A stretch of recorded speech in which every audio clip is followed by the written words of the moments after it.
Narito na ang Veritas Editorial, ang paninindigan ng Veritas 846. Sa mga napapanahong usapin sa bansa, pakinggan si Reverend Father Anton C.T. Pascual, ang radyo ng simbahan. Veritas Editorial. Mga kapanalig, inilabas na ng lahat ng 24 na senador ang kanilang SALN, Statement of Assets, Liabilities, and Net Worth. Ang SALN ay isang sinumpaang dokumento na kung saan nakasaad ang mga ari-arian o assets, katulad ng bahay, negosyo, sasakyan, at mga utang o liabilities ng mga nasa pamahalaan. Ang kabuuang net worth ay makukuha kapag ibabawas ang halaga ng liabilities sa halaga ng assets. Ibig sabihin, bawas lahat ng utang. Dapat ding nakalahad sa SALN ang mga kamag-anak sa gobyerno. Gayun din ang mga interes sa mga pribadong negosyo. Ayon po sa Civil Service Commission, layunin ng pagkasumite ng SALN na itaguyod ang transparency sa civil service. Nagiging panangga ito laban sa ilegal na pagkamal ng yaman gamit ang posisyon sa pamahalaan. Nagsisilbi ito ang instrumento para matukoy ang di maipaliwanag na yaman, hidden wealth, biglang pagdami ng ari-arian, at mga conflict of interest ng isang kawani ng pamahalaan.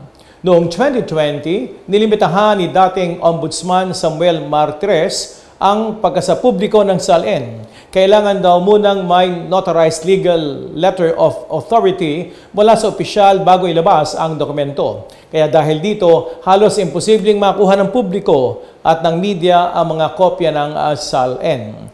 Pero muling nabuhay ang panawagan para sa transparency nga, kasabay ng nagaganap na investigasyon sa mga manumalyang flood control projects at mga utos ni Pangulong BBM na magsagawa ng lifestyle check sa lahat ng opisyal ng pamahalaan. Batay sa mga inilabas na SALN ng mga senador, si Senator Mark Villar ang pinakamayaman na may net worth na 1.2 bilyong piso. Si Senador Chis Escudero naman ang pinakamababang net worth na umaabot lang ng 18.8 milyong piso. Abay, naniniwala ka ba dyan, kapanalig? May ilang senador naman na itinago ang pangalan ng mga kumpanyang konektado sa kanila. Bagay na nagpapahirap sa pagsusuri kung tama o hindi ang isinapublikong yaman ng mga mambabatas. Kompleto man o hindi ang mga SALN, ang malinaw, napakalaki ng agwat ng kalagayan sa buhay ng mga politiko at ng kanilang mga pinaglilingkuran. Ayon sa social weather stations, halos kalahati ng mga pamilyang Pilipino o 49% ang nagsasabing mahirap sila. Sa isang bansa na kung saan maraming hirap makaraos, iskandalo talagang makita ang mga halan opisyal na may milyon-milyon o bilyong-bilyong piso na net worth. Malalaman pa nating damay ang ilang senador sa kontrobersya ng flood control projects.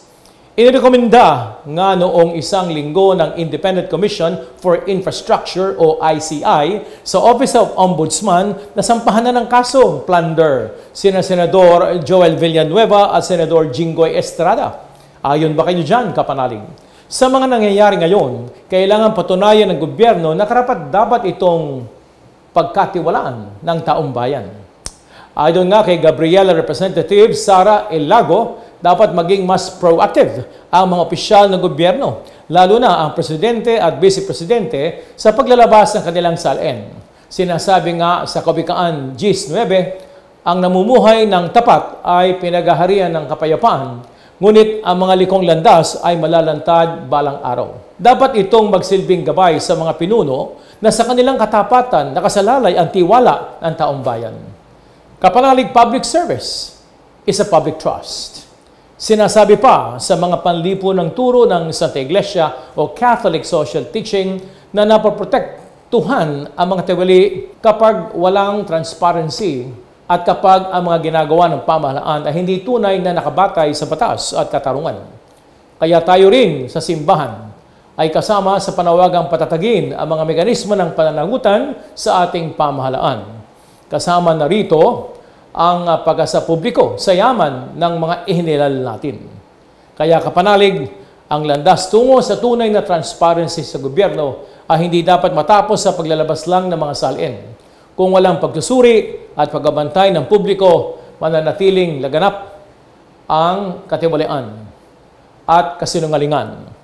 At tayong mga Pilipino ang tiyak talo sa huli. Sumainyo ang katotohanan. Inyong napakinggan ang Veritas Editorial. Ugaliing pakinggan ang Veritas Editorial kasama si Reverend Father Anton C.T. Pascual. Veritas Editorial.